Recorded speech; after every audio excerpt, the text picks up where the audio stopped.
Well, drafting a budget's no easy task for any government, but selling it can be even harder. Some measures announced by Joe Hockey last year encountered roadblocks in the Senate, while others just became too hard to sell and were scrapped entirely.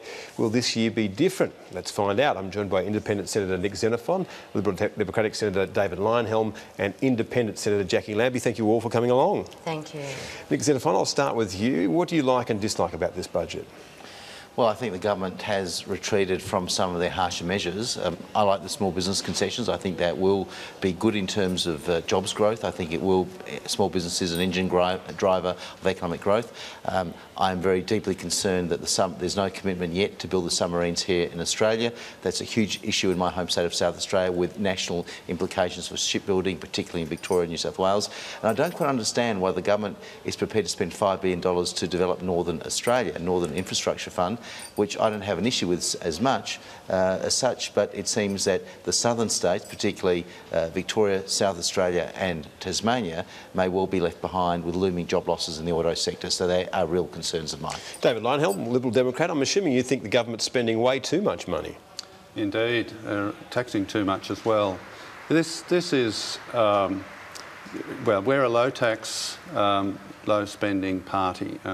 We just don't think the government needs to do anywhere near as much as it does do.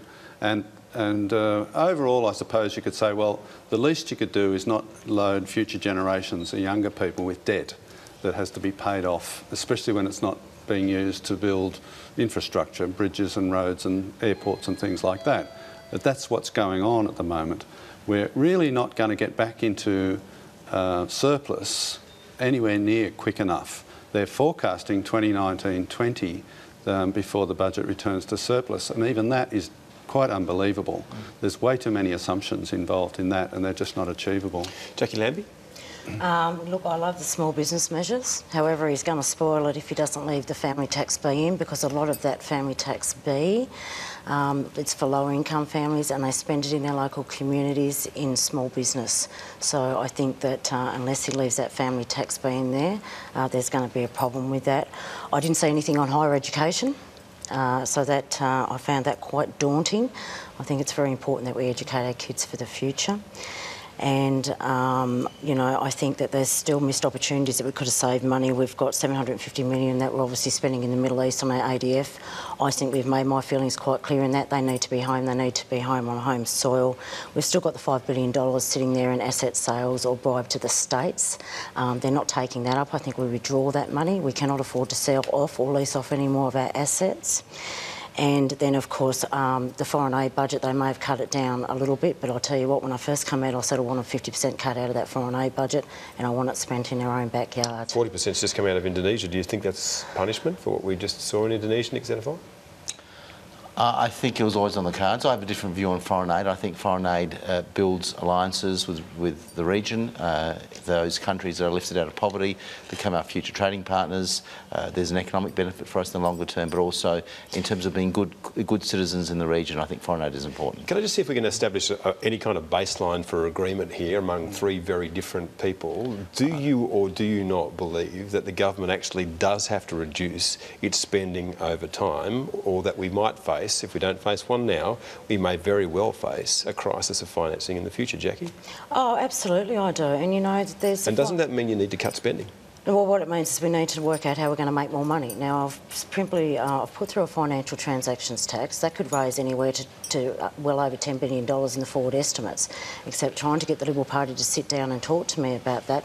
That's the problem. We're still having communication problems, so I think that's one of the worst things. So your answer is to raise spending, not make any cuts? I don't think... Raise taxes, I should not make any spending cuts. Yeah, I think we raise some taxes, but right now people out there, they're doing it tough, and they're still coming after the low-income earner. And like I said, I'm still worried about our higher education. That's just completely been left off the table, and I'm really concerned about those areas. And yet, gentlemen, our welfare bill is 35% of the budget and will grow by 16% over the next 3 years. Is that sustainable? No, it's not.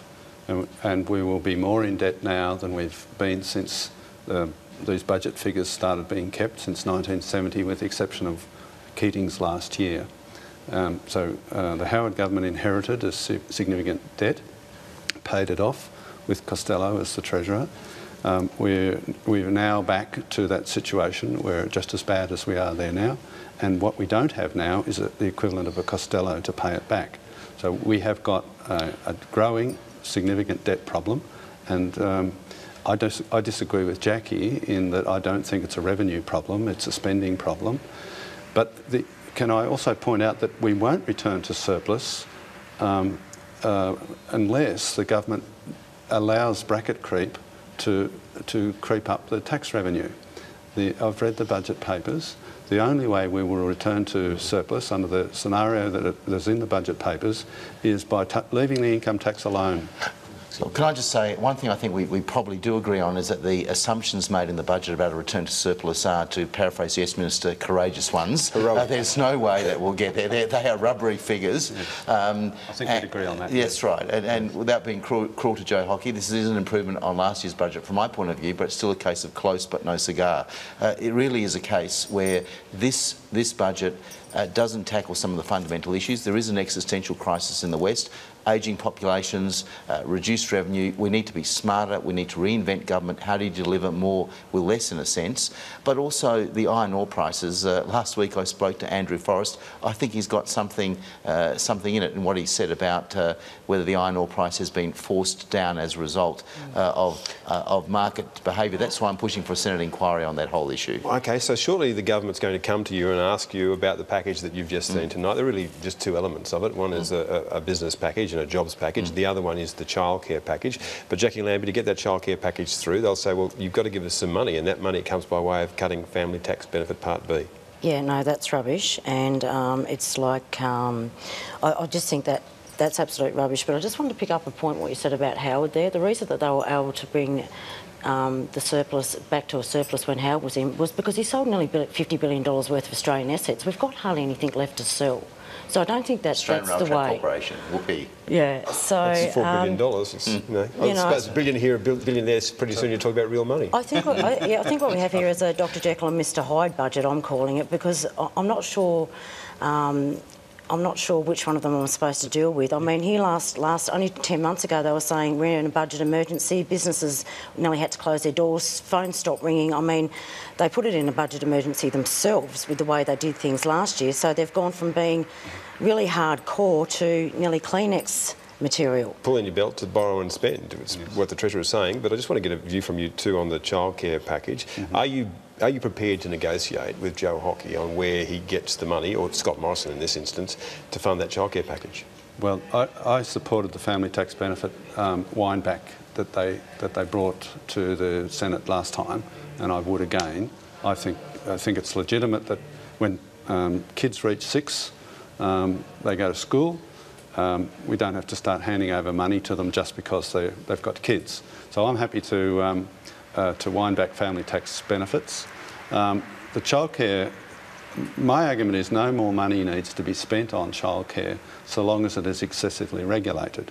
The National Equality Framework imposed massive new costs on childcare. You have to have a degree or a diploma or a certificate in childcare to work in those places. Everybody who gets those qualifications naturally wants higher pay. You have some level of regulation, surely. Some level of regulation is fine. We've gone way past what's some. You don't really need the level of regulation we've got, and if they wound that back, the cost of childcare would fall, and there would be no need for additional subsidies. Senator Xenophon? Well, I don't think the government's going to wind back the National Quality Framework. I think there is some excessive red tape in childcare, but you do need a benchmarked quality framework. But in terms of what is being proposed, increasing the level of participation, particularly of women in the workforce, is good for the economy. But the fundamental flaw or potential flaw in that assumption is that there are jobs to go to. The job market is getting weaker. The level of underemployment is very significant. In my home state of South Australia, the job figures are getting worse, not better. They will get much worse, particularly in the southern states, with the demise of the auto manufacturing sector and the flow-on effects of tens of thousands of jobs, unless there is action to ensure that there are alternative jobs for people to go through. So I think the assumptions are just a bit rubbery, particularly on a 5% unemployment figure. Sure. Can I just add, though, that the productivity... I'm sympathetic to Nick's idea, so we're looking for common ground here, but I'm somewhat sympathetic to the idea of getting low income people back into the workforce, women with children. And if childcare is going to do it, I am, in principle, have some sympathy for that idea. But the Productivity Commission said there's very few people that would actually return, in reality, return to the workforce. They said 16,000. The government's got a whole lot more than that. You want to see some more figuring on that, don't you? We need to see the modelling, and as far as common ground goes, I think we all pretty much agree that the figures are pretty rubbery. We need to see the modelling. Look, I think, and I don't know what my colleagues think, I think the government is leaving their options open to have an election by the end of this year. This budget has enough sweeteners in it to allow them to go to the polls if they need to. Well, no, they're serious about that if they change the electoral laws to make it more difficult for people like you to be elected. Yeah, and I think people need to understand that the proof of a hung Senate is, it's about consultation, and we haven't caused chaos. We've actually been able to protected pensioners and students. We've done families and the unemployed from an unfair Liberal cuts, which would have put the country in chaos by now, had those cuts been taken last year. So I guess that's their whole flip, because they've done a whole backflip on this. Like I said, they come out really hard. They've softened their approach right up, but I think they still haven't got it right. And with childcare, I'm a big believer when it comes to kids. The earlier children are associating with other children, and they're in school, and that is built with them, and mothers can go out and either go back to school or go back to find jobs. Then I think we should encourage that, and we shouldn't, you should never put a price on that. Just to follow up on your point, Chris, about an early election and changing the electoral laws. The strong rumour circulating is that Labor won't cooperate with that, so it will have to be a deal between the government and the Greens. That's the story that's currently circulating. So that will be very interesting politically in many ways.